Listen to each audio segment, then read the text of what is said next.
In today's educational news, we know one of the pledges from Labour in the build-up to the election was to look at some curriculum reforms. Shall we have a look at everything we know so far? First and foremost, a big shout out to schoolsweek.co.uk, who's provided a lot of this information. Well, we know who's going to be leading the expert panel, and that is Becky Francis, the Education Endowment Foundation Chief Exec. She's going to be starting on August the 6th, so no summer holiday for her. She'll also be supported by an expert group made up of individuals with experience right throughout the education system.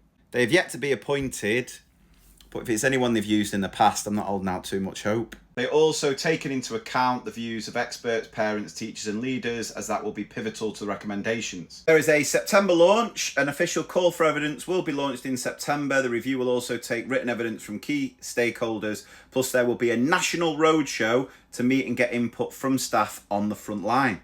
Now, if this is done effectively, I think this is a real positive step in the right direction, to be speaking and listening to staff who are going to have to be teaching it, who see it day in, day out what it's like, because last time, none of us had an input, yet we were the ones forced to teach that garbage. To be fair, it wasn't all garbage. So we might get an interim report in early 2025 with the full findings published in autumn. It's also saying here that by its own workload commitments, any curriculum changes, if they need to be brought in where possible, should be at the start of the school year, which looks like that could be the beginning of September 2026 before any real changes are made. Broad, inclusive and innovative. The review aims to address the key problems and hard barriers to achievement, and looking at starting at Key Stage 5 and working down.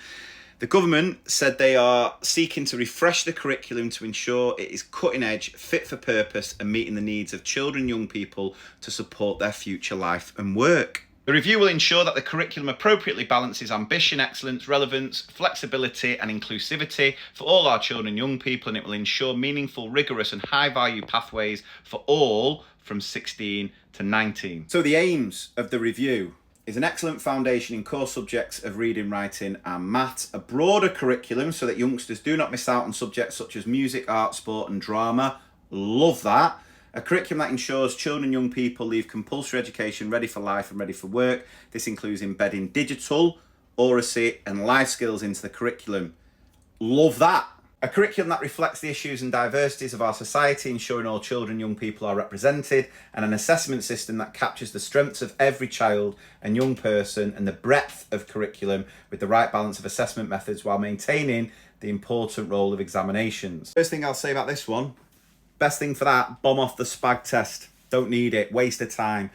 I mean, what impact does it have on writing? From day one I've said it's a waste of time, because there's a massive difference between knowing what something is and what it is in a sentence compared to knowing how to use it for effect in the writing. The SPAG test has never done that. It's not made children better writers. If anything, I'd say it stifled children's creativity and imagination as far as storytelling.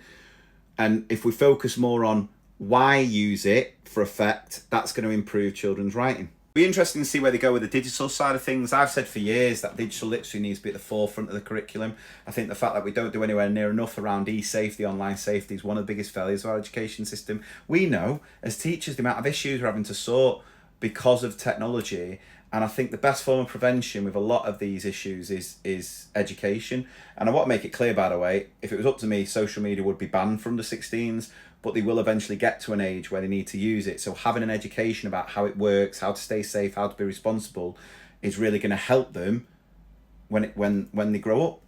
They've also talked about recommendations covering accountability measures as well. This video is already very long, so I'm not going to go through all of this, but will be interesting to see whether that changes SATs and what will happen with the baseline assessments in EYFS, whether that's going to stay. As Bridget Phillipson said, this is an important step in the government's mission to break down barriers to opportunity and deliver better life chances and enable more young people to get on. The review will breathe new life into our outdated curriculum and assessment system, which for too long has held back children and teachers. So what do we think? What would you change about the curriculum? Or would it be easier to ask, what would you keep? I don't know. That's up to you. You let me know in the comments. I think things need to be massively stripped back. I think we're at primary, we're expected to cover so much, and that is just skimming the surface without really getting to the depth of things, because we're just trying to spin so many plates with all the different subjects. But I'll be interested to know what you think. Is this a welcome step? Are you looking forward to these curriculum reforms? Do you think it's going to achieve what they're setting out to? You let me know.